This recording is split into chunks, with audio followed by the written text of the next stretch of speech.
जैसा कि आपको ध्यान है, जोधपुर आयुक्तालय की पुलिस संगठित अपराधियों पे चिन्हित करके कार्रवाई कर रही है। इसके पहले भी हमने 20,000 का अपराधी अभियुक्त गिरफ्तार किया था और सूचना मिली थी कि कुछ आपराधिक तत्व यहाँ पे घूम रहे हैं। उस सूचना पे उसको बीट कांस्टेबल ने डेवलप किया है और उसके बाद उदयपुर पुलिस का जो हार्डकोर एचएस नरेश हरिजन, जिसके खिलाफ 37 मुकदमे दर्ज हैं, उनको 3 पिस्तल और 2 कारतूस, इसके अलावा एक क्रेटा के साथ उनसे बरामदगी की गई है। और इसके साथ ही अमन को भी गिरफ्तार किया गया है, जिसके खिलाफ 6 मुकदमे हैं। इनमें 111 की धारा लगाई गई है, जो संगठित अपराधियों के खिलाफ लगाई जाती है। इसमें विशेष ध्यान देने योग्य बात यह है कि इसके लिए 50,000 का इनाम उदयपुर पुलिस ने घोषित कर रखा था और ये उदयपुर में वांछित भी था और ये आने वाले समय में वहाँ के हार्डकोर अपराधी प्रवीण कसेटा की हत्या की साजिश कर रहा था। जहाँ तक जोधपुर का सवाल है, जोधपुर में जहाँ जहाँ पे ये रहा है, उस संबंध में जिन लोगों के संपर्क में रहा है, उनकी जानकारी इकट्ठा की जा रही है।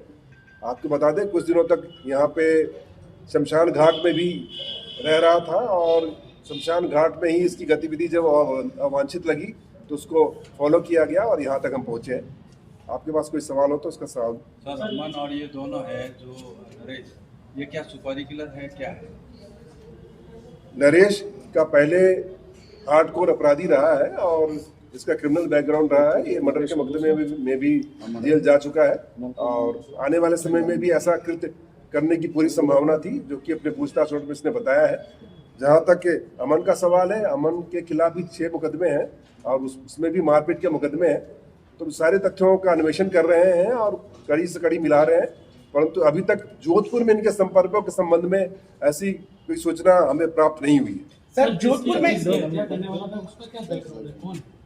ये अंबा माता थाने का एचएस है और वहाँ भी उसके खिलाफ भी मुकदमा दर्ज है। जोधपुर पुलिस को इस संबंध में सूचित कर दिया गया। सर, जोधपुर में इन्होंने क्यों अपना बेस कैंप बना रखा था? यहाँ क्यों? कितने समय क्या कोई सेफ हाउस लगा इनको क्या? इनका कहना है कि अपनी बेटी की शादी के संबंध में यहाँ पे आया था और कुछ दिनों से यहाँ पे रह रहा था। जब पूरा अन्वेषण होगा और पूरे कॉल डिटेल निकाले जाएंगे और तथ्यों का अन्वेषण किया जाएगा, तभी हम किसी कंक्लूजन में पहुंच पाएंगे।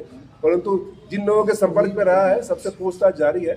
अभी कोई ऐसा तथ्य सामने नहीं आया है कि जोधपुर में कोई वारदात करने की फिराक है। सर, ये जो हथियार मिले, ये हथियार सप्लायर है या फिर ये हथियार अपने खुद के लिए रखा हुआ? कहाँ से लेके आए? इनका कहना है कि एमपी से हथियार लाए हैं। उस संबंध में अलग से डीसीपी ईस्ट है, उनके नेतृत्व में टीम का गठन किया जा रहा है और हम चाहेंगे कि लॉजिकल कंक्लूजन तक पहुंचे कि जहां से हथियार इनको प्राप्त हुए हैं वहां तक पहुंचे, वहां के लोगों को हम लेकर के आ पाए। सर, किसी गैंग से जुड़े हुए हैं ये लोग?